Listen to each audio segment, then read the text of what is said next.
make sure the tech is live. We are live, Madam Chair, and over to you. Excellent. Well, a few of us had a little, needed a few extra minutes to get going this morning and fully caffeinated. My coffee just did not taste good this morning. So I'm going for round two. So here we are, our first board meeting day of our brand new year. This is Chair Catherine Harrington. I'm joined by Commissioner Jerry Willey, Commissioner Pam Treese, and Commissioner Nafisa Bai. And we are hoping Commissioner Rogers will be rolling in soon. So here we go. Our first item of the day, present applicants for the Civil Service Commission. Is Ms. Morse and Ms.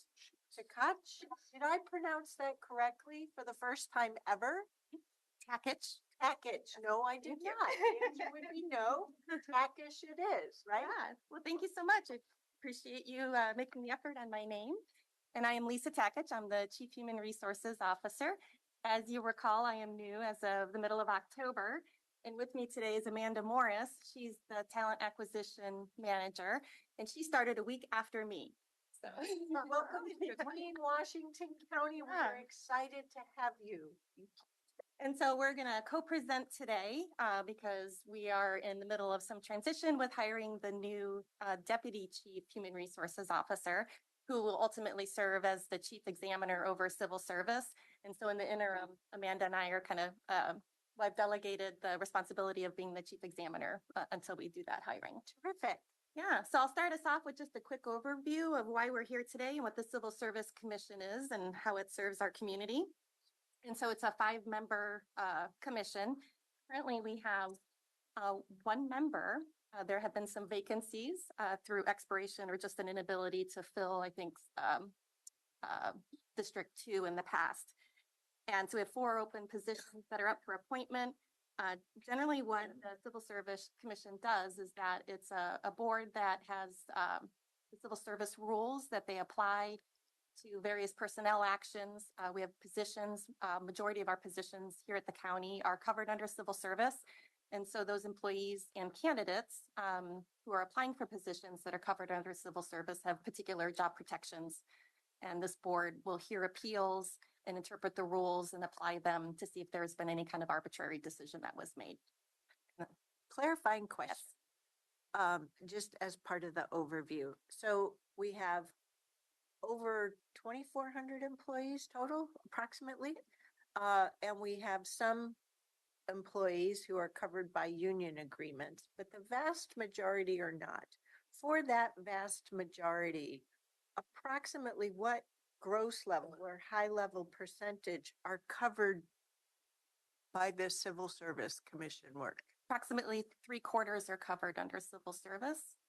And it's mainly the manager level positions that are not. Okay, got it. Thank you so much. You're welcome. And so we have candidates for your consideration today for appointment.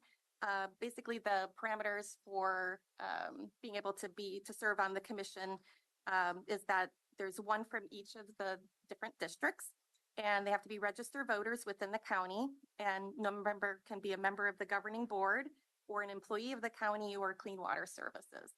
And so I'm going to at this point turn it over to Amanda Morris as I delegated her as the Chief Examiner, and so she's participated in the application process and has the candidates that she'll provide the overview for your consideration.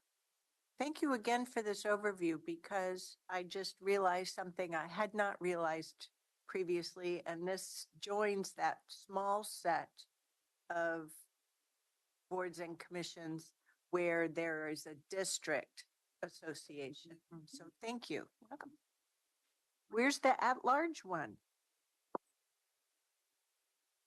So there is one at large, and I think that one of them is, we have 2 coming from District 2. So I presume one is District 2 and one is from District 2, but serving at large. Well, we need to put a footnote then on what one that would be. Certainly will. Great, thank you. Welcome, Commissioner Rogers. Okay, we have 4 applicants to present to you today. We have Jeannie Kawamoto. Ms. Kawamoto is a resident of District 1 and recently completed her first term on the Civil Service Commission. She works as a labor relations consultant for the Port of Portland. Ms. Kawamoto has over 20 years of experience in human resources, much of it as a generalist. She has also worked in recruiting and understands the process. She has also worked for the City of Portland and is familiar with the civil service procedures. From District 4, we have Justin Lacay. Mr. Lacay recently completed his 7th term on the Civil Service Commission, serving as chair of the commission. He is retired from Nike, where he ran Nike's Diversity, Equity, and Inclusion program within enterprise architecture and platforms. From District 2, we have Mr. Parmenter. Mr. Parmenter holds a Bachelor's of Science in Business Administration and is a certified internal auditor. He would be new to the commission. He is currently Chief Audit and Risk Officer with Pacificorp and has extensive experience in internal audit, compliance, and risk management. He has lived and worked in Europe, Asia, Pacific, and the Middle East. And he recently was appointed to the Urban Road Maintenance District Advisory Committee as well, serving since November of 23. Also from District 2, so one of these two would be at large, we have Jason Mitchell. Mr. Mitchell holds a Juris Doctor from Atlanta's John Marshall Law School. He is currently a criminal defense attorney. He has practiced law for 7 years in multiple government and private practice capacities, working on both sides of employment issues. Prior to becoming an attorney, he worked for 18 years in law enforcement as a deputy sheriff, police detective, and sergeant, and also served as chapter vice president of a public employee association. After these appointments, the board will have 40% of members who identify as BIPOC and 20% who identify as female. Great. So commissioners, are you comfortable with these appointments for District 3? Blake Dye continues. My general comment is this, I don't know how you found all of these well-qualified people. Congratulations, a terrific slate. Thank you. Thank you. Yes, congratulations. I have a question. Is Blake Dye also serve on the Planning Commission? He's rotating off. Okay. That was mine. Mr. Dye has chosen to prioritize his time with the Civil Service Commission and has a strong interest in continuing that service. Thank you. Commissioner Willie? I'm good with this. Great. Good job. Thank you. It is a great set of applicants. So thank you very much for all your due diligence. Really appreciate it. Thank you. Chair, if we can take just 1 minute just for Ms. Takach to introduce Ms. Morris, since she is new to the team. And I want to lift this up as we continue to modernize and evolve our HR processes here at Washington County. I think your background and expertise coming to Washington County is just amazing. And so I think bringing that to light would be beneficial for the board to hear as well. Yeah, and so I'll turn to you to speak a little more in detail about your experience, but I had the fortune of, as I was onboarding and waiting to start with the county gave me the opportunity to do a final interview of some of the candidates. And so I was highly recommended Amanda for the position. She has background in healthcare, and as we know, there's been a lot of challenges hiring in healthcare and the type of qualifications that are needed to serve in those positions. I thought from a process standpoint that she would really bring a lot of value to the county in that way. And some of the familiar, maybe hurdles and challenges we have with our current applicant market, that she would bring some really creative strategies. And so far, I've been very pleased with her performance coming on board, and she's a highly skilled team, and really listening to my vision and direction, like that I see, coming down to me is where we would like to see the talent acquisition processes move here at the county. And so thank you, Amanda, for all your hard work so far. And if there's anything you would like to share, feel free. I'm very pleased to be here at the county. As Lisa shared, my background is in healthcare. I worked for 2 nonprofit healthcare organizations, both in Oregon. I relocated to the Hillsborough area about 2 years ago and was very pleased to see an opportunity to work in the community. I was working for a healthcare organization in Portland, but was very pleased to see the opportunity here to not only further service to the community in a different way, but also learn public sector work. Great. We are thrilled to have you here as part of our HR organization. We are really modernizing and evolving county government here in Washington County. Our dedicated employees have continued to this day and beyond, keep the wheels on the bus. And they do a tremendous volume of work with the tools that we have provided them. And we are trying to build a new toolbox of tools for them so that we have better career management for them, so that we have good benefits, that we have improved and sound comprehensive personnel policy, and that we continue to attract the best workforce pool as possible. So welcome aboard. We really appreciate your bringing your skills, your talent, your viewpoints to us here in Washington County and joining the team led by our CAO, Ms. Angie. Thank you. Commissioners? Welcome. As a former HR executive, I just can't tell you how important I believe HR is to this organization, and your leadership, your strengths are just going to bring so much to us. So thank you for being here. Thank you. Terrific. Onward, ho, we go. And we know from Ms. Angie that we will continue to see your work over the course of the next year and beyond. So don't worry, we'll see you again. I think you could say that for just about every department head, huh? There's no staying below the lawnmower blades here. Well, I Watch your don't head. know of another analogy, sorry. The spotlight, Yeah. the stage. There you go. I like that. The stage. Thank you, colleagues, for helping me with that. I'm going to use lawnmower blades though. But it's an electric lawnmower. Okay, we're gonna move on to a less dangerous space for me, land use and transportation with the Urban Road Maintenance District Advisory Committee, also known as URMDAC. Come on up.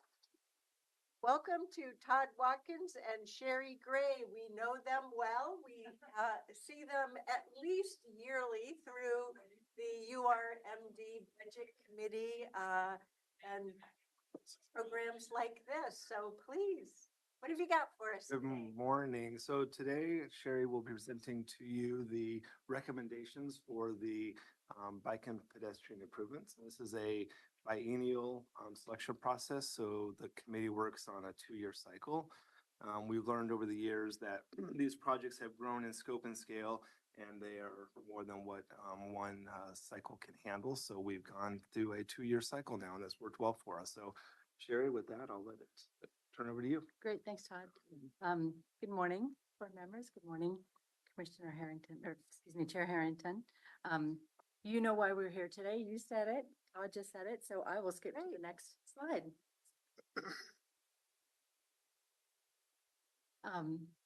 Sorry. I have some notes here. This program targets pedestrian and bicycle solutions for neighborhoods that may have been constructed without that consideration in the first place. This is an example of one of our proposals. This is 193rd Avenue, just north of Kinnaman Elementary School. The sidewalk exists along the school playing field, but stops right at the end of school property. This presents an opportunity to extend the sidewalk and improve safety for the kids who walk to and from school in that direction.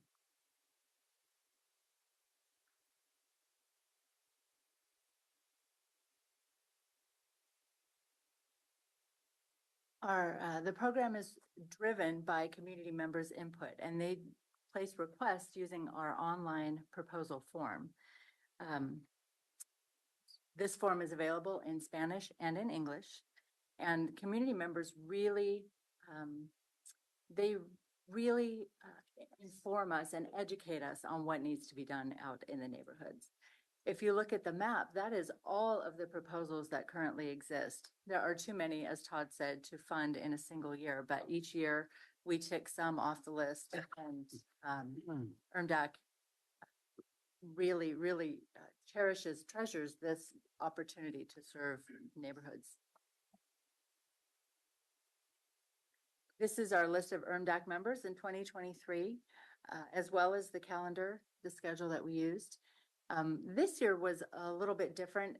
Between March and May, we realized that we needed to change the funding amount that was allocated for the projects because due to road maintenance, increased road maintenance costs and increased costs of the construction of some of the previously selected projects. But this is a pretty standard schedule for this process. And I do want to note that we planned to come to you earlier in November because the decisions or the recommendations were made in August, but we got bumped a little bit because there are lots of important things happening. One thing I want to add too, if you could just go back to that slide. One thing I want to add is that I just want to point out that this is a very long and thorough process. The committee is very dedicated, as Sherry mentioned, to the process. We have a robust public outreach program. We have a lot of involvement from the committee members who actually get out and they walk the streets, they talk to the neighbors, they take it very seriously. And so I just want to make that point that this isn't something that just happens on a whim. It's a very deliberate process, and the committee take it very serious. Could I just, Very community informed. And- Absolutely. could I just interject here? I sit, I'm not a member of the committee, but I sit in the meetings and You're the board liaisons. and it is so engaged. I mean, and what strikes me is that both of you do such a great job in promoting that collaboration and that communication and supporting the interaction between the committee members as well as coming to the end result here. So you guys do a great job, but the committee is really good as well. And it's exciting to see how engaged they are. Yep, exactly. Thank you, Commissioner Trace. I have a question about you start off the selection kickoff, but is there a period or a time frame for submission of projects? So submissions of projects is ongoing. Ongoing? Yes, it never ends. Now, we cut off our review.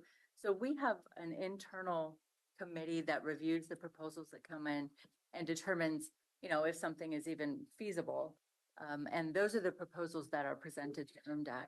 And so that committee meets in the last half of the prior year, prior to the selection year. And we have to cut off the requests about November 1st so that we can get serious about, which proposals are actually feasible and able to be presented to URMDAC for consideration. But even after that, though, people can continue to submit. It's Yeah. an ongoing process. Yeah, that's just the, Selection, it starts the first of the year. yes, yeah. So the selection process is almost the entire year process. But again, people do make requests throughout the year. We just can't consider requests made after November 1st to get prepared for the selection year. But those folks or those requests are then considered in the next selection year. That's why there were so many red things on the map. Exactly. Evaluation criteria. So there are several criteria that we use there are several elements that are considered in determining whether a proposal is feasible. And URMDAC takes these considerations very seriously as well. One is it affordable? There is a limited funding amount for each selection cycle, and it's not a consistent amount. It varies depending on other costs within the earned. Equity, safety, environmental impact. The community is becoming increasingly aware, kind of in sync with what you said, Chair Harrington, earlier about a new way of governing in Washington County. The community is, I think that's a direct response to the community, and they are leading this. And so equity is a very strong consideration in this process. Other considerations, as you can see, is it near to a school? Is it near to jobs? And then finally, community input. We have an open house in the summer of each selection year where folks get to make comments and give their input and feedback on the proposals. This is the open house website. As we've done for several years, it's available in Spanish and English, and we advertise in various ways.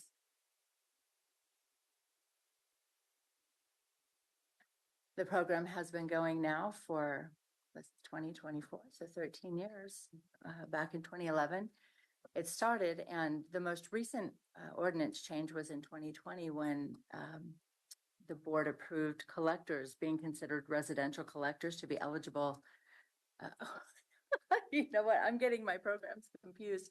I'm talking about neighborhood street. Yeah. I'm so sorry. That's okay. Oh, that's funny. It's a multi-pronged approach. It is. You have a It's- full When plate. did we start the biennial URMD list? Oh, that was probably about 2017. 2017. Okay. Yeah. I was going to say about 5 or 6 years ago, but 2017. Longer than that. Yeah, now. Yes, and so you can see we and the construction, the design and construction of the projects continues beyond the selection. So there's this selection year, and then the next fiscal year really is the design, and then the construction of the projects is the year beyond that. And sometimes that extends into multiple years depending on the cost of the project and contractors that are able to bid. Well, this is where we leverage all the information that we've learned, particularly from the MSTIP program. So it is no surprise to us that the construction costs have to be spread over multiple cycles. and even though these are smaller projects, not like a capital project where you go into a corridor and you tear it apart and rebuild it, these projects have all the same tenets of those projects. They have the same complexities. They have the same challenges. They just don't have as many zeros behind them. Or smaller length. But the challenges are still there. And sometimes these are actually harder than big projects because you're trying to shoehorn these improvements into people's front yards and into areas that are very confined. So I do want to give kudos to our capital projects services team because they're the ones that deliver these projects and they do a phenomenal job of making it happen. So Yeah. kudos to them. Absolutely. Making our communities better. Mm-hmm. And this is a typical project delivery timeline. As I shared, design occurs typically the year after the selection and then goes to bid, and then construction occurs for that. Here's an example of a prior project that's been completed. 2 of them actually on 192nd Avenue. So these were 2 individual projects, and they're both completed now. We'll have a before. Oh, yeah, This is the before. this is the before. Yeah. And here's the after. Connectivity, you gotta love it. Yes. And often the pedestrian improvements are really water quality or water projects with the pedestrian element added to them. It's not how they are intended, but that's how they end up. There was one in my neighborhood. Oh. So here's a water issue that was mitigated, and then the kids riding on the sidewalk. That's the reason that we do this, so people can navigate their neighborhoods on foot, on bike, on wheel, whatever. Here's the before, here's the after.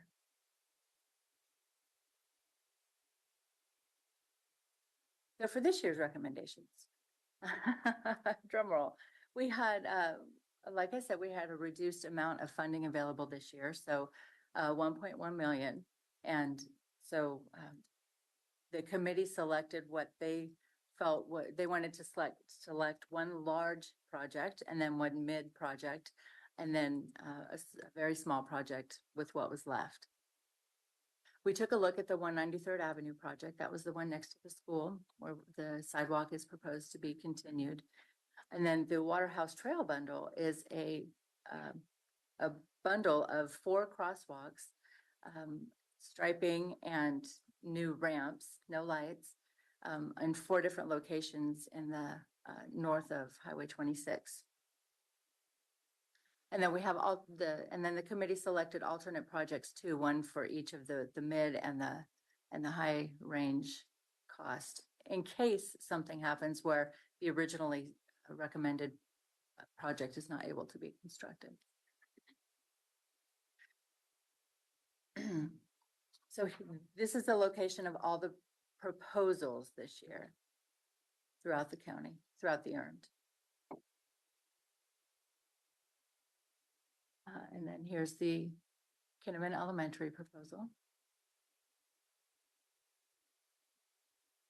And then here's a small proposal at Viking Court, 185th Avenue at Viking Court. There is a long asphalt pathway along that stretch and an occasional crossing over the ditch. There's a ditch that runs next to it. And neighbors have been kind of forming their own ditch crossing along that way in this particular spot. So URMDAC felt like it was important to give them an actual crossing. They could safely navigate that ditch to cross 185th. And then here are the locations of the proposed pedestrian crossings. And here are photographs. Commissioners, any questions? Three. Remind me again the terms of office of each of those folks. 2 years? 4 years They with all got 4 years. the opportunity for a, Looking at your slide 8, it's about 34 months from start to delivery. So you got to have people long enough to see the project through. That's number one. Number two, when when this program was established, it was only because our road maintenance index was high enough that we weren't suffering on the roads from doing other projects. I know when Dick Scouten was here, he was arguing that maybe we ought to spread the cost over multimodal. Nobody disagreed. Sort of how we got here. Is there anything in terms of losses of projects, maintenance, preserving road surfaces to accommodate this program, or are we still saving money? Right. So as Sherry mentioned, the program up until this year, we were kind of in the $3 million a year range. We were approving, you were approving programs that were in a $6 million for the 2-year cycle.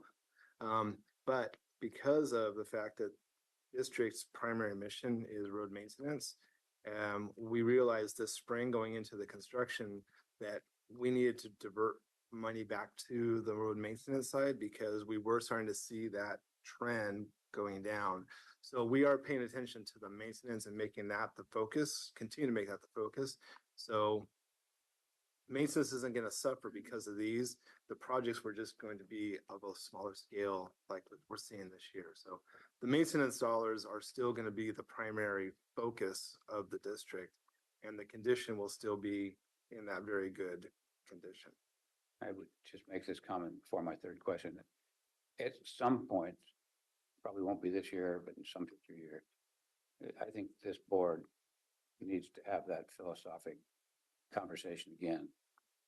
Because if you, with pricing going up the way it is, we all know what asphalt costs are going. There may be no projects done, and I don't think that's right.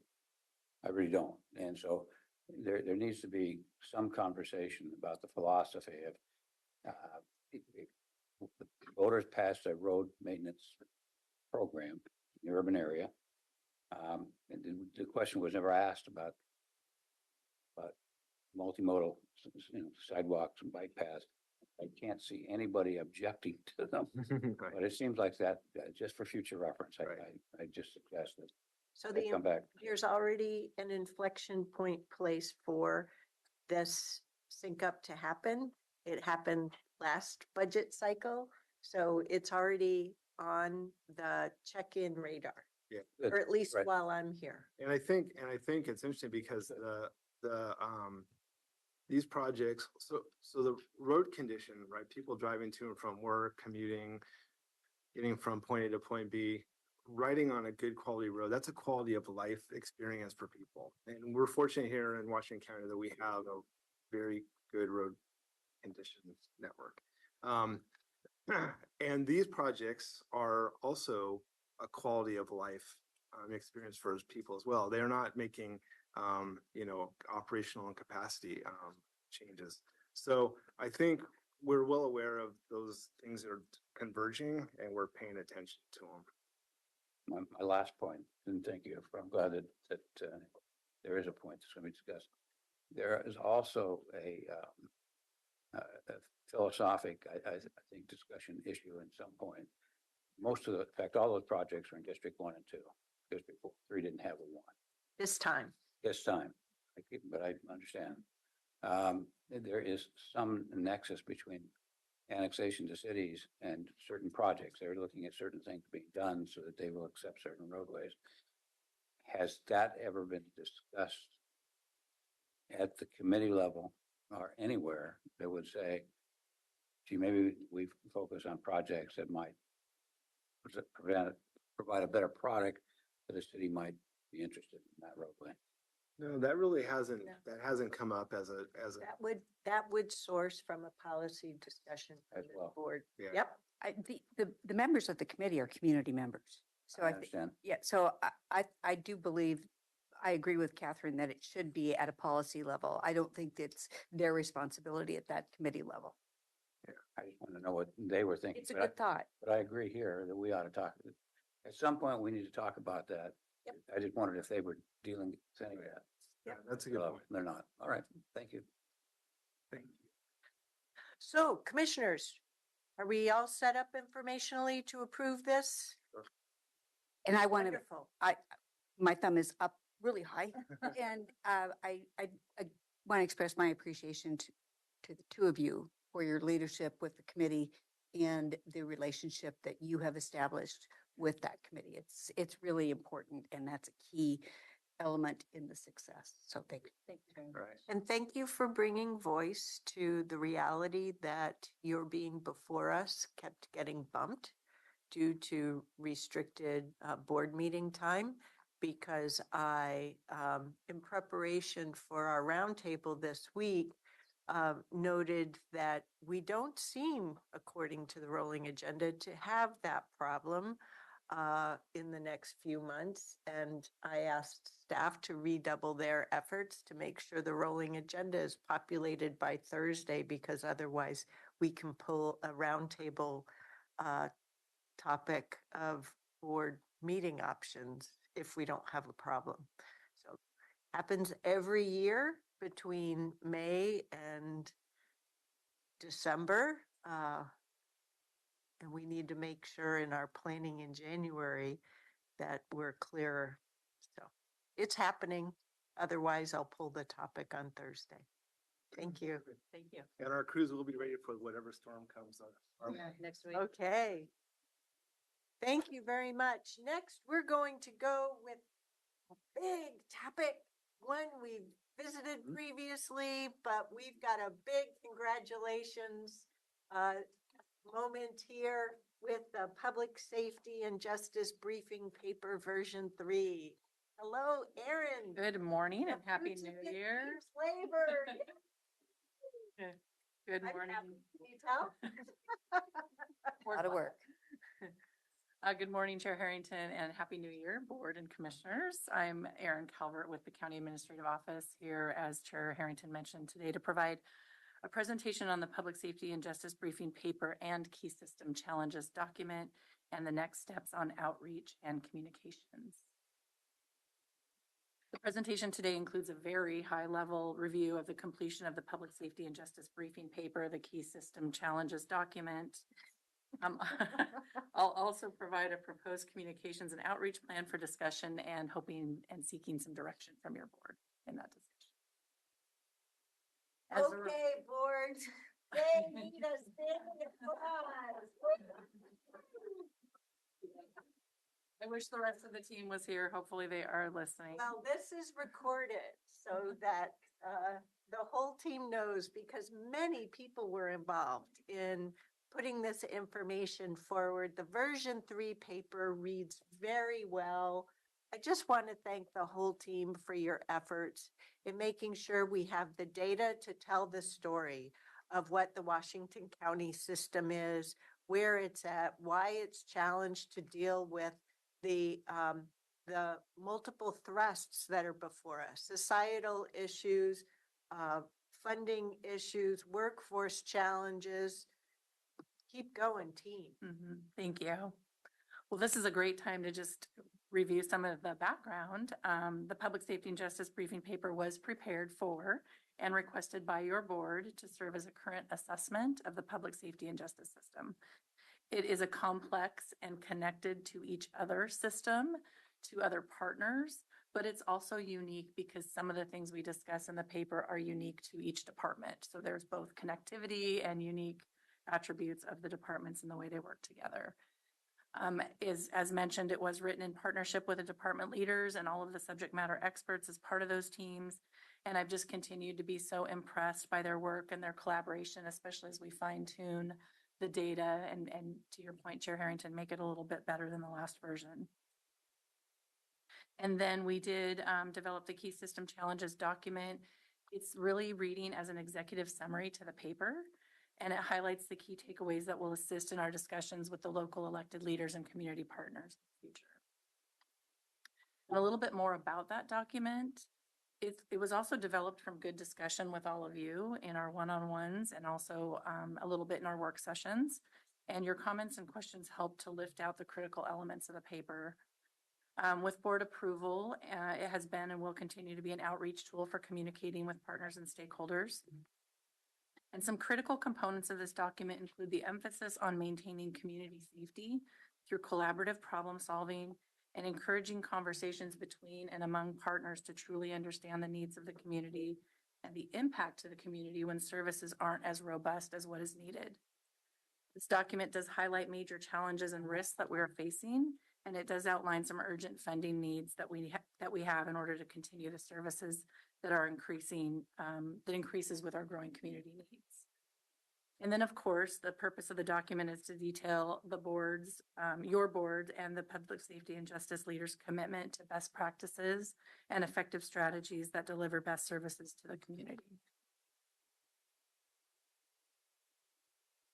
I just moved to this slide, but before I go into this slide, I just wonder if this might be a good time to just stop to see if you have any questions on the briefing paper or the key challenges document, because this next slide will really shift around communication and outreach. I have one. Yeah. And as I communicated to you personally, you know, you've done a really good job on this, but I understand that if I give somebody a piece of paper 5 pages long, other than the person to my right, most would probably not get down beyond about the first page. Do you believe in your opening, very lengthy paragraph that you've indicated the challenges enough that the sound bites are going to go to the community as well as the press are delineated there? I'm not below that. I don't disagree. You've done a great job of laying them out, but understanding that people are looking for sound bites and they'll pick little things. Do you think that opening paragraph does that? We hope so, Commissioner Rogers. Thank you. I think we're hoping that the way we've structured the document with some of the light blue headings and the bullets will also help folks go to certain areas where they might be particularly concerned, particularly interested, wanting to know more about and dive into that. But our hope is that, yes, we did lift out those elements. I'm wondering, particularly with your feedback, is so this could be a one of those 11 by 17 folded in half kind of things. So what you're really getting at is here's the paragraph, and then we have three major key messages. But you have to flip the page to see message 2 and 3. So what if you were able to take the first page, Washington County logo, the date, that paragraph, the three key messages, then page 1, 2, and 3 be the remainder of page 1, 2, and 3. Yeah, we could look at So sectioning it really that way. more of a That's fair. formatting thing. I for think of an elevator readability. speech where you're kind of saying. Yep. Quick and snappy, what's about. So quick and snappy, without change, the future of community safety in Washington County is at risk. We need decisive action, and Washington County is committed to continuous improvement. That Does does that, Yeah, we can look at doing that. Yeah. a lot more snappy for those who don't want to read all of them. And we're not putting them into any kind of blades. No hair. no lawnmower blade? No No, lawnmower. no. No, we're committed. We love our community. We live here. We want it to continue to be safe too. And we're working with all of our partners. So it will be now and into the future. No, I think that's a good suggestion. I'm not saying it's not well written. The way I did it, I was saying, what if I only want to spend a minute and a half, understand what really the problems are? And then I choose to dig, I do. If I don't choose, I don't. Right. Then I you want can to go to say the not top. everybody won't, but I can probably assure you, most people won't get beyond the first. Yeah. In response to that, I'd like to say, I hope that the people we're targeting will want to, but I understand that there's a wider Much wider bigger- population Yeah, the as audience, well. much bigger audience. You're right on people with target. Yes, and I'd like to express, before we go into the proposed communications, I would like to express to the team my personal appreciation for recognizing the sensitivities around some of the messages as we rework this. It was really remarkable that you could synthesize what my concerns were Thank you. and change things. So thank you for that. Thank you. It was very great feedback that you all provided. So Yeah. And this is the first time we've taken a comprehensive view, which is one reason why, it's a little bit longer, right? It's easier, much easier when you think about just one part of the system. Right? But this is our first ever comprehensive view. Good job. right. Thank you. Okay, so moving on, proposed communication and outreach. So this slide is really designed for about the next 90-day look. Some you can see there's really set specific dates, and others is TBD, and there's some repetition in here. And so that's where the discussion with your board comes in today. Clearly, we're here at today's work session. That's listed as just an update for your board. On January 19th is a regularly scheduled Public Safety Coordinating Council meeting. And I am just noting that because they've been a really good partner in this process. They're pretty active and eager to help in ways that they can. And so if your board chooses to have any additional stakeholder meetings or other kinds of forums or summits with partners, I think they're just a key partner in thinking about their role in that. Thank you. And I'd like to suggest for discussion that we consider ACRE and CCI. Hang on to that for a second. Well, hang on to that. Okay, let's get to the discussion in a second. The point that she's making is specific to the public safety domain. The state, this is something we haven't talked about much as a board. The state has a requirement that we have a local public safety coordinating council. So going beyond stakeholders is where you're getting, and we need to have more thorough conversation. In the domain of the state, which provides the majority of the funding, we need to do a better job of the engagement there. Hence why we have spent so much time positioning this for state legislatures. Okay, we could go ad nauseum about a much longer list of community stakeholders.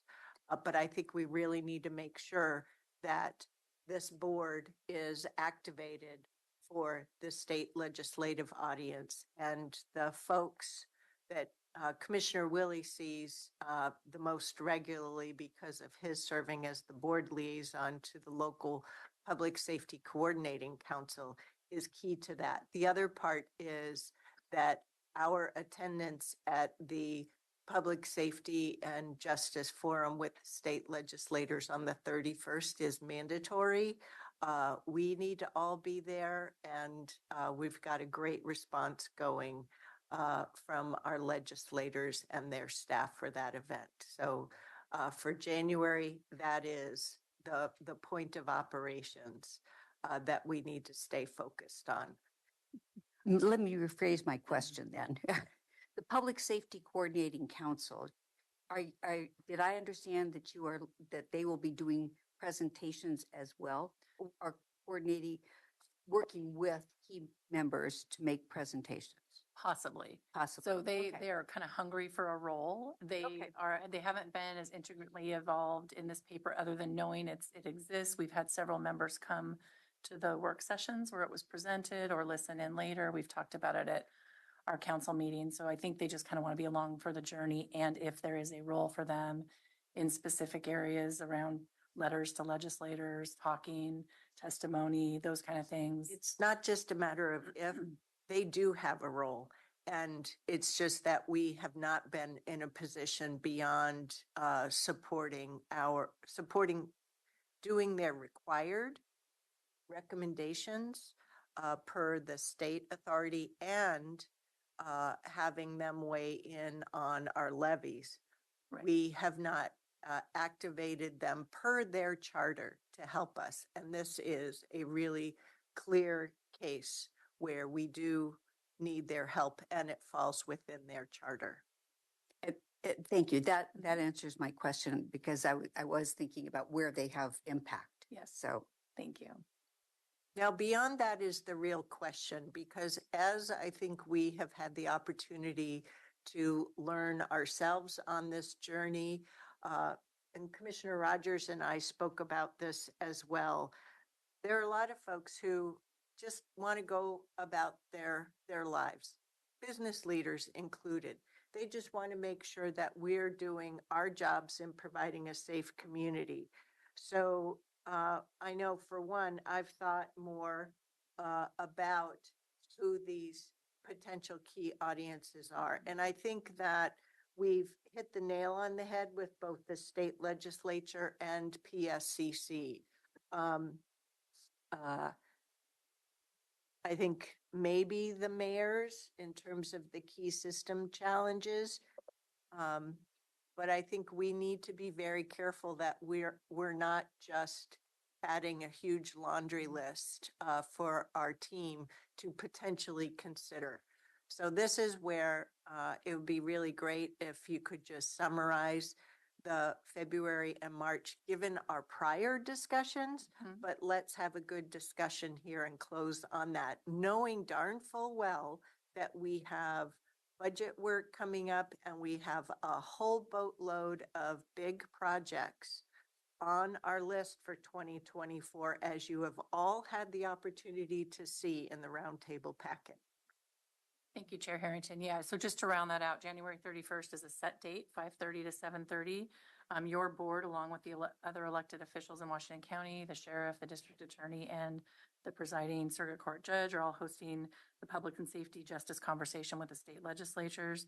We're really excited to be building that program out. It'll be great to hear from all of you when you're in your discussion about maybe some things that might be helpful or some key takeaways that you're looking for as we build that out. Erin, if I could Yeah. stop here for a second, I think maybe the staff might know, but I want to just for awareness for the board members here. I do have a conflict for the January 31st as it is right now, but I'm trying to make magic happen.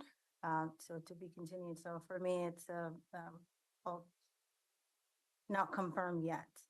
Okay. But I'll work with you and Okay. I'll email the board if it works out. But as it is, I have a conflict. Okay. Work conflict? No, not work. Yeah, not work. Okay, so in February, we all know this. I put it up there just because it is an important topic. The legislative short session begins February 5th. Then we have that TBD with maybe the mayor's conversation and city councilors that the chair just alluded to.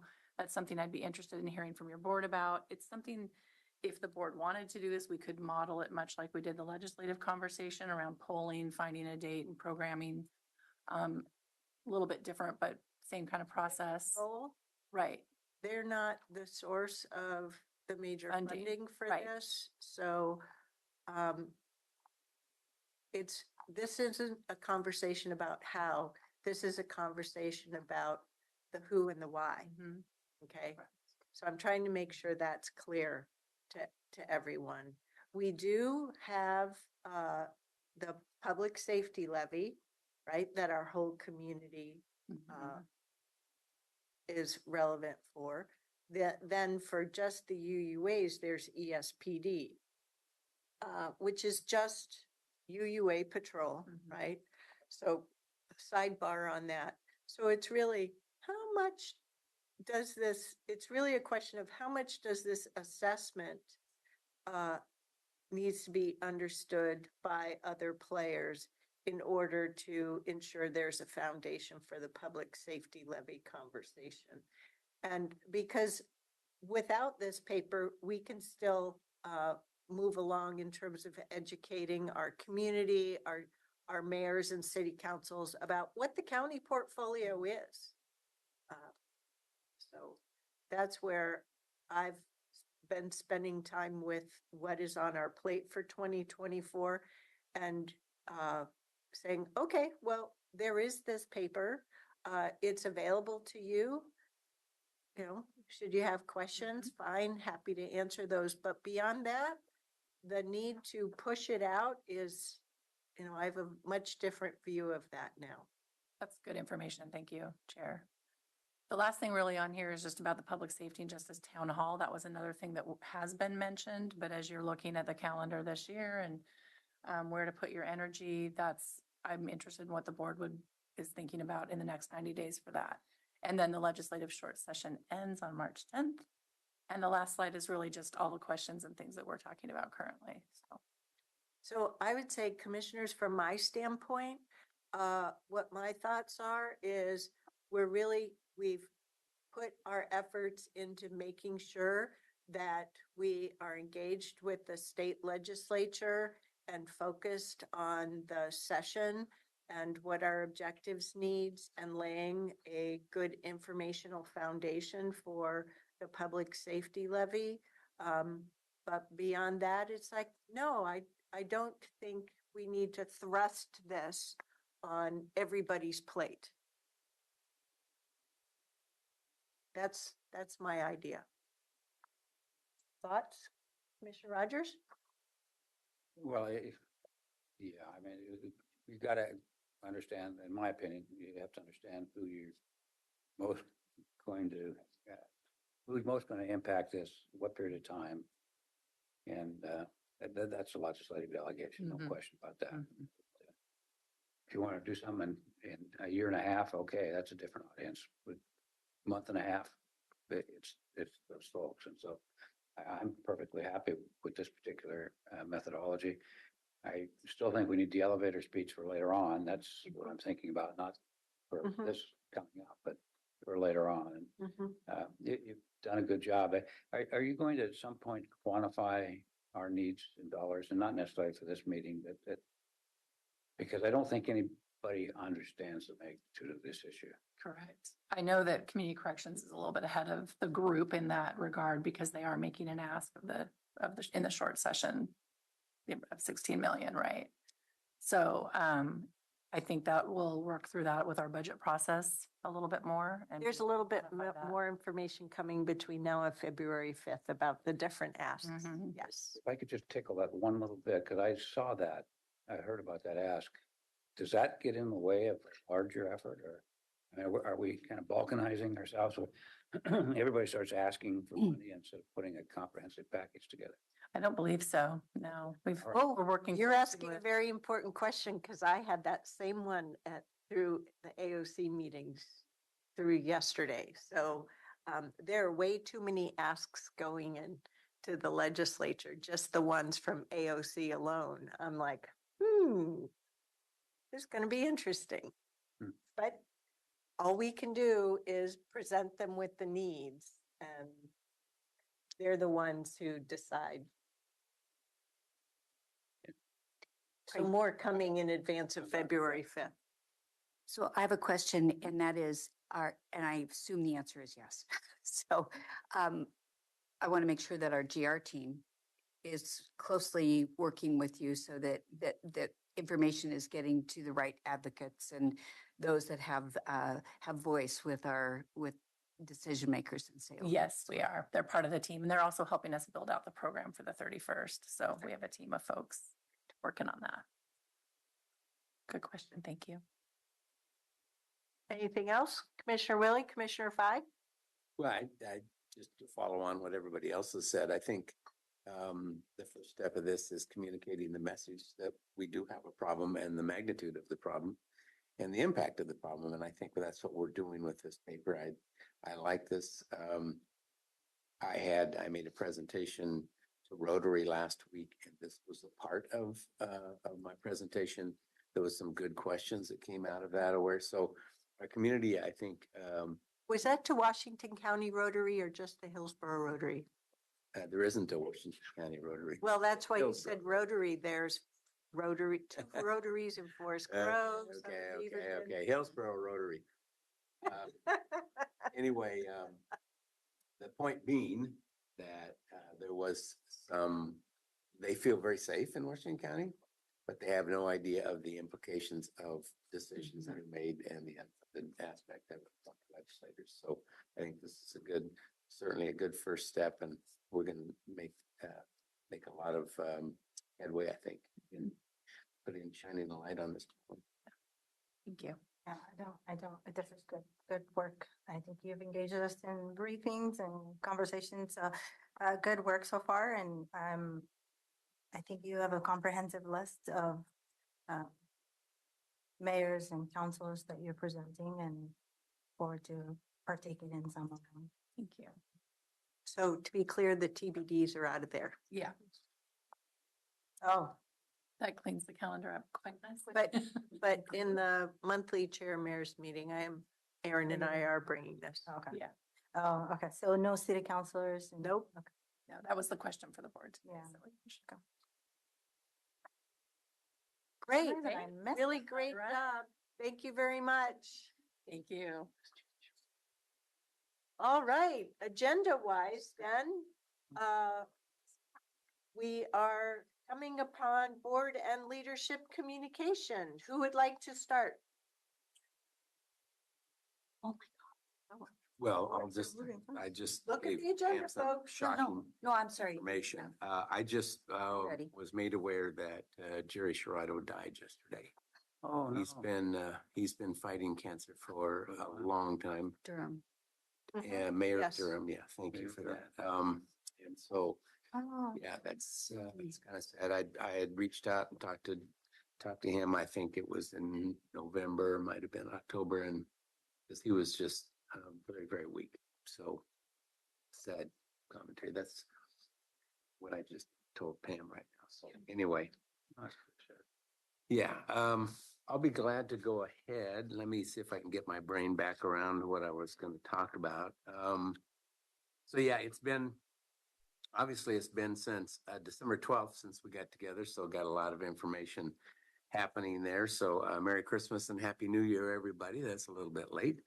I've continue to spend a lot of time on the Habitat Conservation Plan, with the small table discussion representing the 15 counties, with the governor's staff. So that continues to go into January. Now I've got a pre-meeting on the 17th, another meeting with the governor's staff on the 19th. Last week I was before the Board of Forestry in Salem. And so it was the same messaging, I guess. And so we'll see what they're going to do about that. What was exposed in their last modeling was that our habitat conservation areas, which are the areas we cannot harvest or will be have limited harvesting, I'll put it that way, are what we're anticipating is larger than what they need to be, which will limit the amount of harvestable acreage. And so that's an ongoing conversation. There's been some feedback and pushback on that. So if I want to underscore this point to our colleagues, because this is a point that really changed my viewpoint. During the whole lead up to the scenarios, the foundation that was laid is here's the criteria by which all this work will happen. And I specifically, if you could stop the clock for a second, Kevin, I specifically, and if I've already been over this with you, just tell me. Okay. I specifically was taking a wait and see approach, right? Some county commissioners were, in my view, assuming the worst, because they understood, I think, the on the ground situation better. So then coming up through the modeling that was available to us no later than September, I was like, whoa, these takeouts are bigger than I thought. Okay, so that was, and my chief concern was, wait a second, this will devastate the industry and this will devastate the county governments in those counties. Then there was further refined information from Brandon Persinger working with Commissioner Willie, really opened my eyes to this. And we even got an update to the actual scenarios document, and the hit changed significantly for Washington County. So that's why I really appreciated Commissioner Willie focusing and participating in these small group meetings, because this will hurt our county revenue source a bit, but particularly for the other taxing districts in Washington County will really hurt all those education districts and the fire districts. So And kudos. just for clarification, you mentioned Brandon Persinger, who is AOC. Yeah. Yeah, and just specifically, 68% of our timber money goes to school districts. That money will be backfilled by the state schools fund, but which also has a domino impact that basically every school district in Oregon will take a hit. And the latest funding shows that at the worst period of time, worst 5-year segment over the next 70 years, our timber harvest will be reduced by 60%. So it's going to be a real hit. So anyway, we continue to work on that. We're grinding down to specifics on this. And so hopefully I think the governor's office would like to wrap this up sometime in January. I will be taking a meeting while I am on vacation, but that's okay because several of the other members have taken meetings when they were on a cruise ship and when they were on some in Europe. And so I'm not going to be able to bail out by saying, no, I'm on vacation. At least you'll be on Wi-Fi. Yes. And I'll be in warmer territory. Also attended the Oregon and California counties. So that's the other timber aspect of it. That's from the South. They have an annual meeting. I attended that in Salem. We had a Salmonberry Trail retreat where we are moving ahead on funding and designing, planning the 7-mile segment between Banks and Buxton out there and on beyond a little bit, and how we go about doing that. We have I think I told you this last time, the trail. We pulled up the rails and the ties, but now it looks like a trail. So now we've got to put up a whole bunch of signage that says this is not a trail. You can't be on this thing. And certainly the recreational immunity change law has lots of concerns for us. And so that's why we're going to try and do that. There's a lot of access to this trail, so there's no possible way we can put a sign up every place, but we're going to do our best. The Washington County Communications, Community Corrections Tour last week was great. So kudos to that. I thought that was an excellent opportunity for, again, communicating a specific aspect, communicating a need that we certainly have. I attended the AOC Transportation and Community Development Steering Committee meeting last week. They talked about 4 things: transportation package that's coming this way, right-of-way permits, Recycling Modernization Act, and LC 19, which is the governor's housing bill. I have forwarded to you this morning a little bit of a recap that I got from AOC on that meeting, and I've also alerted Aaron We were Doyle. told at the Ledge Committee that that committee chose to push LC 19 off to the next meeting. We did not make any decisions. There are 7 points to that LC 19. Oh, there's more than 7. Well, yeah, but the complexities are pretty Yes, I know. extreme. reviewed So it. they did not make any decisions on any of these things. They were asked why they are not taking it on the transportation package. They asked why AOC is not taking a position on tolling, which, almost that subject itself almost hijacks everything else that you're talking about. So I'm sure there's going to be more to come on this. So any input that you have on that, I'd really appreciate that. Yep, So, yep. okay. And I Yep. think, go ahead. Did you have more to say on that? No, I'm watching the clock. Lastly, then, let's see. Yeah, I don't need to go into anything more other than I am, as you know, I've been working on a bonding program for the TLT for the hops. I have been talking to what the hops are going to need from that. I'm for our legal staff to meet with the city of Hillsboro's legal staff and to begin looking at a resolution. You need to bring this direction forward. from the board on that first. Yes, I do. So That's the reason I'm asking. So if why don't we come back to this at the round table? on Thursday? Yeah. Okay, I'm fine with that. It's just because the hops are going to legislature, they're going to need some. So why don't you prepare some materials about what your idea is? Okay, That'd be great. kind of outline what I've been working on. You mean as far as its funding and everything else, or do you? So you gave us information in October that said you're working on this. And before we direct our directs to put any staff time into it, Okay, you need to make your ask. put some specificity in it. Yeah. Okay. Yeah, No that's problem. all. Thank you. Okay, who else? Who's next? I can go next. Great. Thank you for telling us about Jerry. I worked with him extensively at WA, so I was very surprised, and I was surprised. thank you. It's been a few weeks since we've talked. There's been a lot going on. December was the last meeting of MPAC, and I am now chair of MPAC. There was a little change in the vice chair arrangement. The Oregon City Mayor, Denise McGriff, could not serve in that capacity.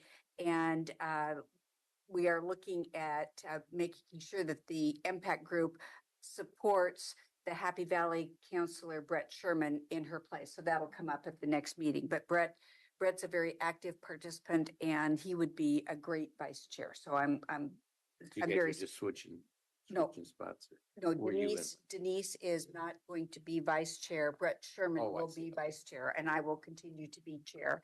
Okay. So, and then also, the former chair, Vince Jones Dixon, has agreed to be second vice chair for a time being here. So we've got the Multnomah County spot plugged. We've got a vice chair and we've got a chair. So, and part of the reason for the quote plug is that there's a lot of elections that are going on in Multnomah County right now. So we have to kind of wait and see how the dust settles there.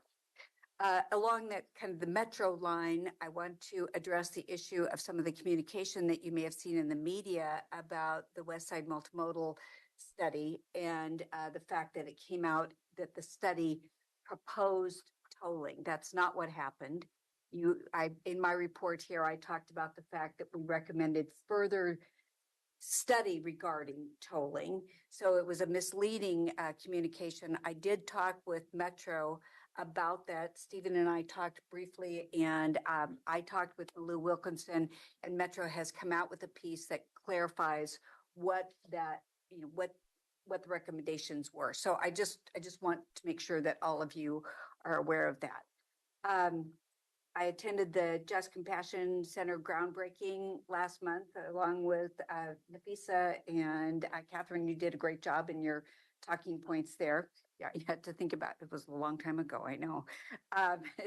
The other thing, and I did attend the community corrections tour. It was a great job, and it dawned on me during those discussion points that it helped having talking points, and it also reminded me about what our role is in relationship to dealing with each one of the legislators, introducing ourselves, telling people why it's important that we're there, and working the system as per the direction of government relations. I just want to put that out there that I appreciated that approach. Yesterday, I attended the Legislative Committee and the Board of Directors meeting at AOC. And along with Catherine and with Nafisa, I'll let, at least at the Ledge Committee meeting, I'll let Catherine report out on that and anything Nafisa would like to say.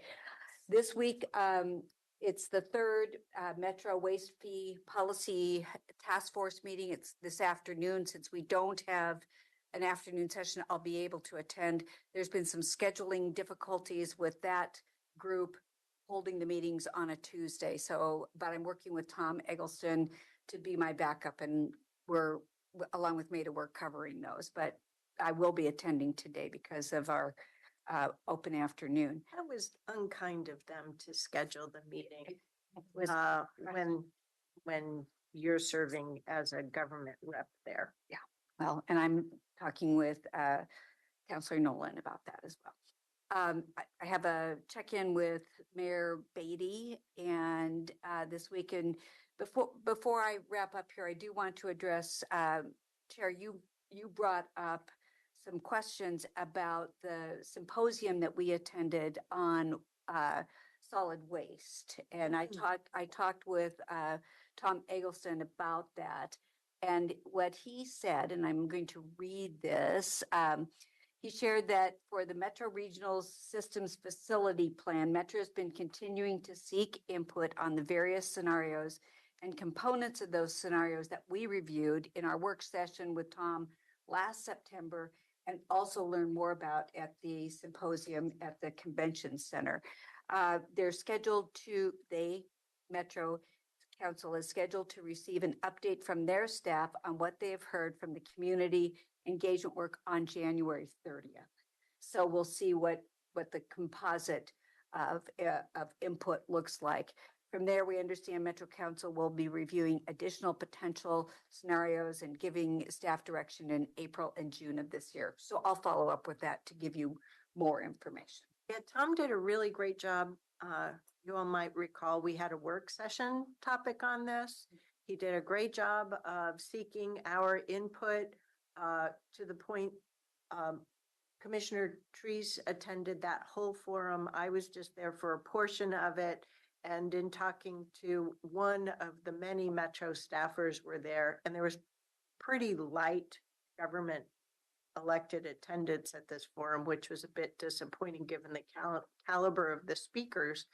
I just took our handout and I got tired of just conversing with the speaker in the limited time that I had there, the staffer. So I just gave it to him. So it'll be interesting to see how our feedback is reflected to the Metro Council. Yes. So that's my report. Good job. I can go next. Just go in a row. Yes, Happy New Year, everyone. And 2024, here we go. I'll start off.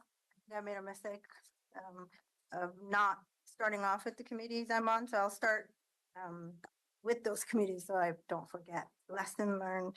So TV Highway took place in the last 2 weeks we were on vacation. So TV Highway, the steering committee, and nothing came out of that as planned. We released the draft station location map as planned to have a public comment. So I'll give a report back and share what we learned from those comments once Metro shares with us. And then there was also JPAC that took place while we were on vacation or a break from board meetings. And on JPAC, there were a lot of information, a lot of topics on the agenda that was for information and discussion purposes. And quickly, I'll just raise one of them was safe streets for all transportation safety. There's a lot of discussion here and really focused on demographics of those interacting with and affected by the transportation and transit system. So no decision came out of that, but a lot of good discussions. And I think it really highlights how unsafe our streets can be and how there are a lot of people who are dying on the streets.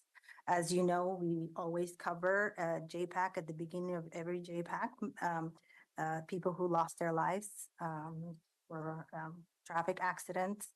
And it really led to talk about some improvements and what are we doing? How do we solve the system? How do we take responsibility and accountability? So that was a really good conversation. Nothing decision was made. It's just a lot of good information and good discussion. We heard about the Sunrise Corridor Visioning Project from an update perspective and regional freight delay and commodities movement study. That was also informational as well. So no decision-making came out of those two committees for our board awareness and purposes, just a lot of good conversations. And if you're interested in any of these reports for easy access, I can share with you, so let me know. And I also did participate the Just Compassion groundbreaking. That was really, yes, Chair Harrington, you did a great job. It was really good. It was a cold day, but it was really good to learn the purpose and appreciate. And also, I really appreciated the lived experience aspect, the woman that shared, how she was homeless and what this means. And so it really did have an sort of emotional impact for me, that part. So kudos to Just Compassion and great job for all the partners and great job to Washington County Housing Department. We're saving lives, and it was true at that event. And then yesterday, or was it yesterday? Last week, the community corrections tour was very impactful, very well attended. I am so glad I had the opportunity to participate in that. There are so many legislators, and the staff did a great job of not only preparing prior of the event, but even engaging discussions with the people that were there and educating myself, the impact and the magnitude of the services we deliver. And also there was another lived experience component attached to that. And it really was a very powerful element to the tour. So I appreciated hearing Lydia's story and the impact she's making, continuing on to do that work. So, and also I want to highlight Nate does a really good job of, and I think he drilled me those numbers and how he explains it. The difference between the shortfall that community corrections face versus the stopgap funding that they're advocating for, and the difference between and what it really means to the services that will be eliminated if we don't address both. So I think that was really impactful for me, and hearing and also sharing that with legislators to be more concise to two numbers and the difference. What else? I had wrap up. Okay. AOC was a big day yesterday. We had a lot of AOC meetings. Chair, should I leave this to you since I'm running out of time? Commissioner Rogers. There you go. I'll be fast. Thank you for sharing with Gary. He and I known each other for years and years, and done a lot of meetings together. I'm very saddened to hear that. Chair did do a good job at Just Compassion. She even convinced me to do the shoveling. We delegate well. That was good. You've done a lot of work with Just Compassion. So. A couple of things of interest to you. Last week, I won't go all back through meetings, but last week at WA Transportation Committee, Lynn Peterson was there as well as Juan Carlos. And they were speaking about tolling, and I don't know if those are, you might know, Pam, if those are recorded, but I appreciated Lynn's comments about, she felt that this whole tolling program has not been handled well in terms of communication, coordination, and a lot of things. She brings a lot of experience. She's very experienced. So it was very interesting. Speak about tolling tomorrow. And I know, Jerry, you were invited and I was invited. I don't know if the rest of the board was, but the Washington County Chamber, which is part of, I call it Hillsborough, they're having a meeting with Julie Parrish in regard to IP4, and they're going to speak about those issues in tolling, which ought to be interesting. I'm just an observer, not a participant. Last night I had a long meeting regarding the Area 1 Act. It was a very difficult meeting. We're trying to get a 2-year work program. Let's just say Clackamas County was well represented and very vocal, and it's very hard to times to try to bring things back into some kind of semblance of order to move forward. We did not adopt anything, but we're getting closer. So I know your act, you probably have a high work plan, staff driven. It was pretty much staff driven other than increments, so that was it. And the only other thing I would tell you about this week, I get to do another WA Fun Committee, Golf Committee. Oh. I don't even propose, pretend that I could even carry Jerry's bag. I'm not that kind of golfer, but I'll participate in helping. That's all I had. All righty. Thank you, Commissioner Rogers. I'm kind of surprised we don't have a GR person in the room, but hopefully they are online and listening.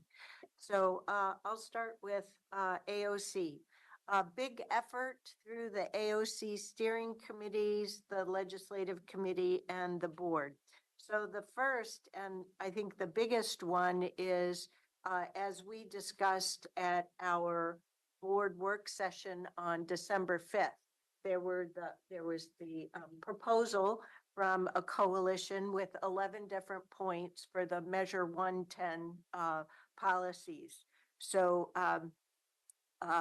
we, as the majority of our board members, were in support of all 11 points moving forward for conversation.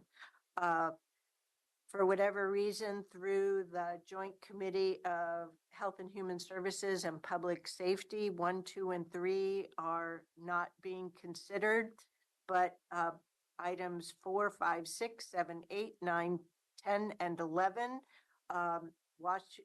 AOC has taken either an affirmative position or the position to staff, AOC staff, to continue working with the subject matter experts through the associations on the specifics. So supporting the direction, but mindful of the fact that there are some implementation specifics.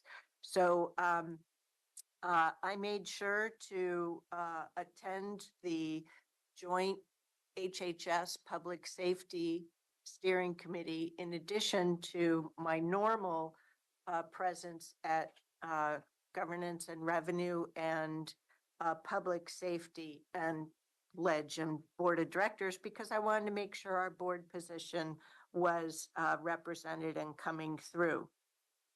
There were other topics in looking at the Ledge Committee packet. The LC19 information was slim to not existent on LC19. So I got in touch with Brandon because the packet on their website wasn't available. So he got that to me Saturday night after I'd spent all afternoon preparing for our packets, including for AOC on Monday. And so that's the point of LC 19 is going to go through more review at the, I had it down here, the Transportation Community Development meeting on Friday, February 2nd in the afternoon. So the sequence of meetings has also been solidified for 2024, which was not clear to me until the scope of the meetings yesterday. So 3 of them will be meeting on Fridays, just as we did in January. Public safety, then governance and revenue, then the transportation community development in the afternoon. Then on Mondays, we'll be having public safety, the joint HHS and public safety, and also health and human services. And there's another one that happens on Friday that I've dropped off. So LC 19 will be coming back at the February 19th, and I've been through that and put it on our government relations radar that I have some concerns about that. So I'm sharing that with Commissioner Willie now as well. I also want to make sure I give voice to the fact that we're in a very unique situation with AOC steering committees, where we have 3 different topics that span multiple committees. It's highly unusual that one spans multiple committees. So we have a triple highly unusual case. So that means LC 19 is coming up. Governance and revenue will be taking up the public safety workforce stabilization in sync with governance and revenue and public safety. So those February 2nd and February 5th meetings need to be in more alignment. We did talk about that at the public safety meeting, but had different recommendations than governance and revenue. So we have to redouble our efforts. We worked through the Measure 110 pretty well. Wildfire funding is another one where natural resources, which will be on the afternoon, that's the other afternoon of Friday, and governance and revenue, which happens in the morning, need to be in sync together. Phew. The final thing on AOC is NACO made an ask of all the associations for voluntary dues for a public lands committee, and that failed at AOC. Do you remember and the ask was for $1.4 million? Yes. Oregon? Yes. Yes. For all counties. Yeah. Which at a minimum would have been 31,000. 31,000 across 36, but one of our counties is not a member of the association, so it would have been 32,480 some odd dollars. So anyway, it failed. So a lot on AOC. I have had some other meetings with Tigard on Ordinance 882 with staff, as well as scoping out some other projects that we'll talk about on Thursday. Congratulations on getting all the AOC stuff done. Reporting. Yeah. So, but Commissioner Fye is at the Ledge Committee as the HHS co-chair along with Commissioner Kramer. Was there anything about the joint committee work that you wanted to share? No, I think you did a good job of any of the Measure 10 comment. 110? 10, Measure 110, yes, sorry. Is it 10? Yeah. Oh my goodness. Is there some background on positions 1, 2, and 3, or points 1, 2, and 3 that you would care to share with your board? I think any of the Measure 110 discussions at OCC, I would say it was very uneventful. I think it went unanimous everybody sort of said, let's recommend. And there was not a big discussion unless, I don't. So what led the joint HHS Public Safety Steering Committee to make the decision to not weigh in on points 1, 2, and 3? I think it was the co-chairs decided that it might not be something that the state legislators can weigh in on this. So I think it was a decision from the co-chairs to.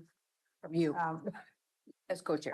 I'm just one of the four of us. Oh, There's okay, four the of two- us. the two- So two. the joint Joint committee committee. has a four, and four of us decide what should be on the agenda by the recommendation of the AOC staff. And we've had a discussion among ourselves to try to figure out which one is gonna be more moving forward in the short session. And these were the things that we decided as a committee, as a four of us. Okay, just to make it clear that this board on December 4th was comfortable with 1 through 3 following through. And I don't know if you shared that with the committee or not. Yeah, I mean, everybody shared with their positions from the board, but then AOC's recommendation, what they can carry as a staff and what would be movable. So I don't think unanimous. It was not unanimous. That's what you're asking. But it was decided as a majority to weigh in on this, and some had strong opinions on others, and yeah. All righty. Okay, anything else? Oh, leadership communication. Thank you. Good morning, Chair Harrington and board. It is that time of year that I start to give weather updates.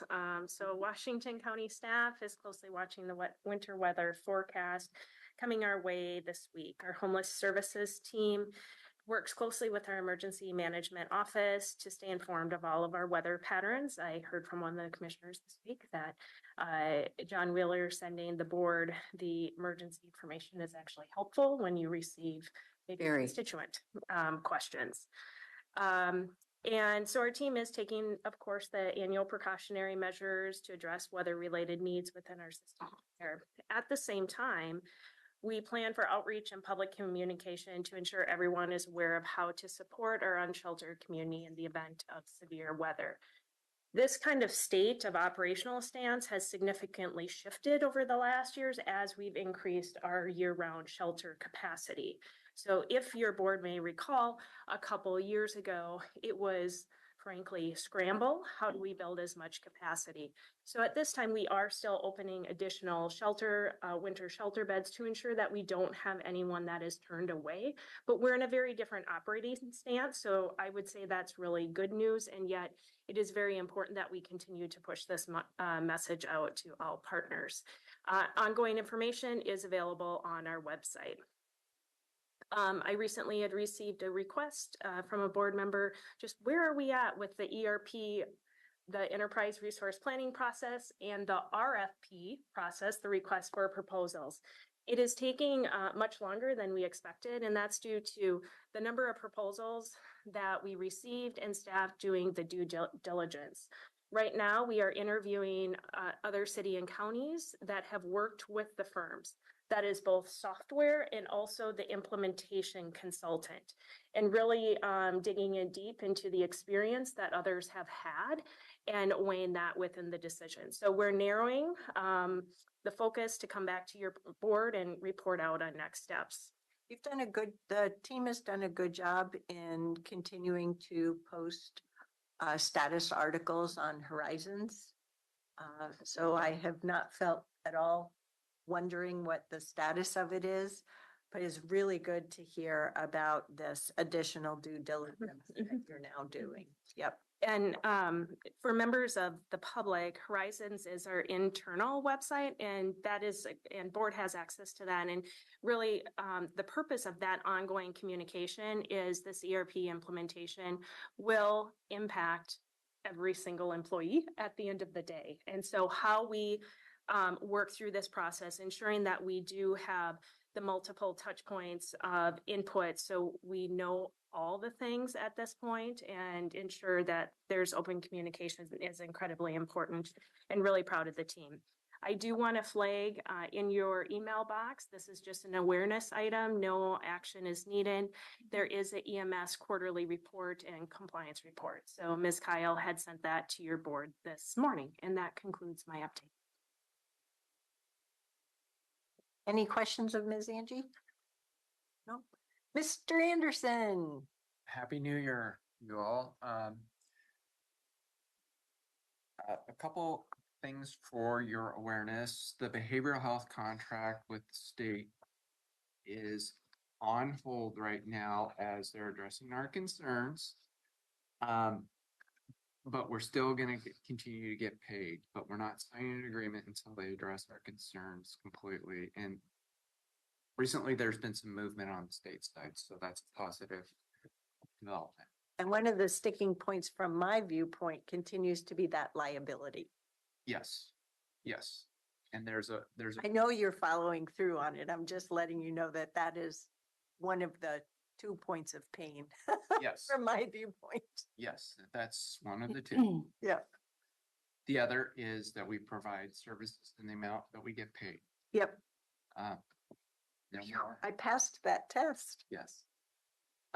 Just some other awareness, Mark Jennings was our risk manager. He's still continuing to fill in part-time, but our office is kind of filling the gap in between. So we've got a little bit of additional responsibilities until a new risk manager is hired.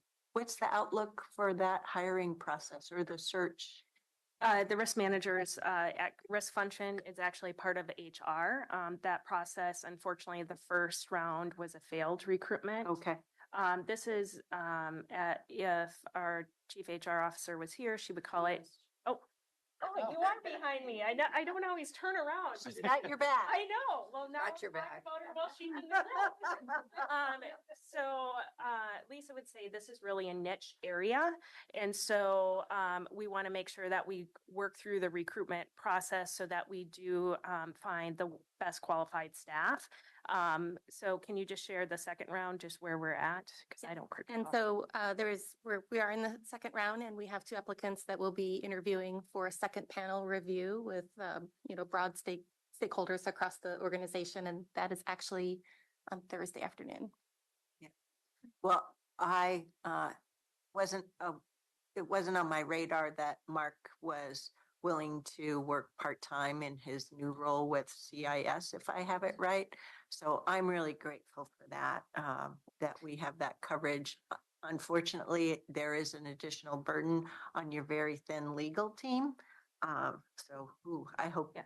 Well, I mean, to provide maybe board some confidence, one of Lisa's areas of expertise and background is also risk. So I think she comes to us with that expertise. From a transition in staff, it's not just Mark who has transitioned. We do have multiple vacancies in that team. So this probably will be, I'll say, a stress area for probably six months by the time we get employees hired and onboarded.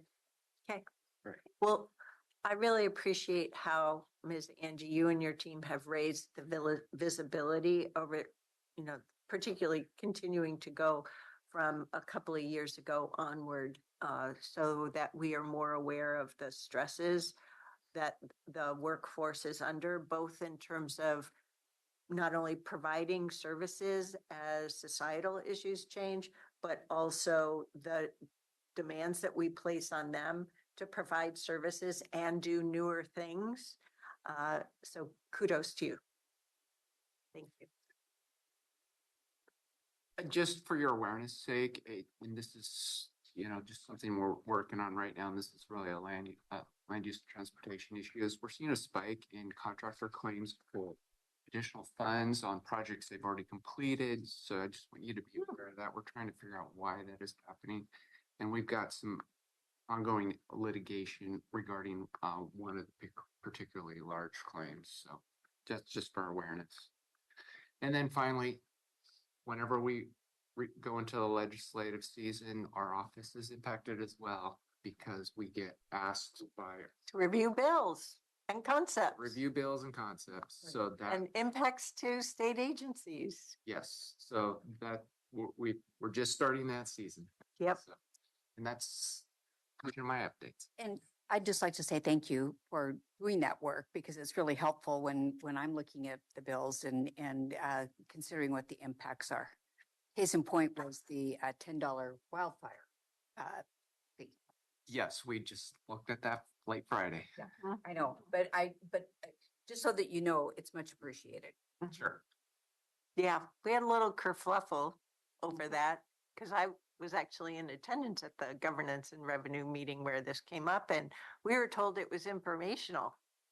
And it's like, wait a minute, you're going to impose your proposal is to impose a $10 fee and it affects our county assessors workload. So luckily we caught it at the ledge committee, but yeah, so we're getting that corrected. So, yep.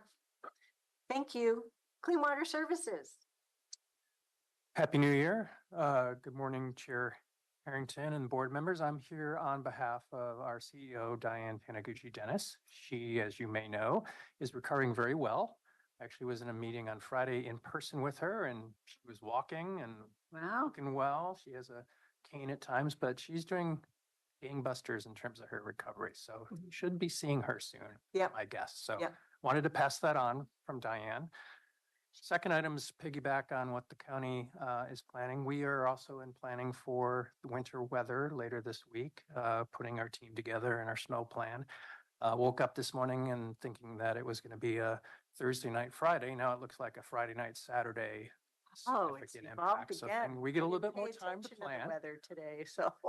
But it is Oregon, as you know, so stay tuned. That could change as we speak. And then the last item, I just wanted to make sure the board was aware, and Diane wanted to confirm that we are moving your board learning session. I think you had a conflict, Chair, from February 1st to February 8th. Director Therese, I understand you may not be able to make that, unfortunately. I'll be on vacation, but Diane has communicated with me that there'll be follow-up. So I will make sure and I want to extend my appreciation to Diane for that as well. I will definitely pass that on. So that's all. I will piggyback. We actually had our risk manager retire at the end of December. So we're going to be following behind the county in terms of recruiting for a risk manager soon. We'll wait till you get yours done. Read your mind, Tanya. Actually, no, I will say you did hire one of our risk staff, so that is one of the vacancies. Sorry, but Couldn't have opened not my quite mouth. That's true. Truth is out. Why don't you volunteer to serve on the committee? Maybe. There you go. Whatever I can do to help. So that's all I had very briefly. Thank you. All righty. Well, we don't have a business meeting today, so luckily I haven't forgotten to check in on today's agenda. What I would recommend at this point is that we take a 10-minute break and then we'll reconvene in executive session. Can we do that before 11 or do we have to do it at 11? We have some staff that are coming. At 11? Yeah. Okay, so we'll take a break until 11. But before then, can I just ask for a motion to adjourn to executive session pursuant to ORS 192.660 sub 2 sub H for the purposes of discussing potential litigation? So moved. Second. All those in favor, please vote by raising your hand or saying aye. Thank you. Okay, we're taking a break.